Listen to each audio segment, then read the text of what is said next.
આ એકદમ દુઃખદ ઘટનાની તપાસ ગુનાની તપાસ રાજકોટ શહેર પોલીસ કરી રહી છે અને સમગ્ર બનાવ જે રીતે બન્યો છે દુઃખદ એ સરકાર ખૂબ ચિંતિત છે અને જે વ્યક્તિઓના મોત થયા છે દુઃખદ, જેમના પરિવારે એમના વ્યક્તિઓને ગુમાવ્યા છે એની પૂરી સંવેદના અમારી છે અને એના માટે આ ઘણા વિશાળ ફલક પર વિસ્તરેલી તપાસ છે જેમાં અલગ અલગ એજન્સીઓ સંકળાયેલી છે. એટલા માટે આની તપાસ ખૂબ જ ઊંડાણથી કરવી પડે, કારણ કે તમે ઊંડાણથી તપાસ કરો તો જ દોષિત દંડાય અને કોઈ નિર્દોષ માણસ આનો ભોગ ના બને. આપણે એ પણ ધ્યાન રાખવું પડે, બહુ કાળજીપૂર્વક તપાસ કરવી જરૂરી છે.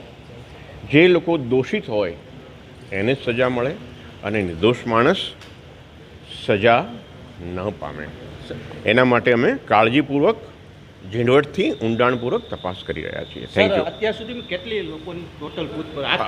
ઘણા બધા લોકોની પૂછપરછ કરવામાં આવી છે, ઘણા દસ્તાવેજો કબજે કરવામાં આવ્યા છે. અલગ અલગ કોર્પોરેશનમાં કેવા પ્રકારની કામગીરી છે, ફાયર વિભાગની કામગીરી કેવા પ્રકારની છે, ફાયર સેફ્ટી એક્ટ 2013-2023 સુધીના જોગવાઈઓનો ફાયર ડિપાર્ટમેન્ટમાં શું અમલ થઈ રહ્યો છે, અન્ય વિભાગ શું કાર્યવાહી કરી રહી છે, GDCR અને ગ્રુડામાં શું નિયમો છે, એમાં ક્યાં વાયોલેશન થયું છે, ભવિષ્યમાં નિયમો આપણે શું ધ્યાન રાખવાનું છે, ટાઉન પ્લાનિંગ ડિપાર્ટમેન્ટ દ્વારા શું ભૂલો થઈ છે કે પછી નિષ્કાળજી રાખવામાં આવી છે, અન્ય કોર્પોરેશનમાં પણ આ પ્રકારની ગાઈડલાઈન આપી શકાય અને ભવિષ્યમાં આવા પ્રકારની કોઈ દર્દનાક બનાવ ન બને એના માટે તલસ્પર્શી તપાસ થાય છે અને બિલકુલ ન્યાયી, નિષ્પક્ષ અને તટસ્થ તપાસ થશે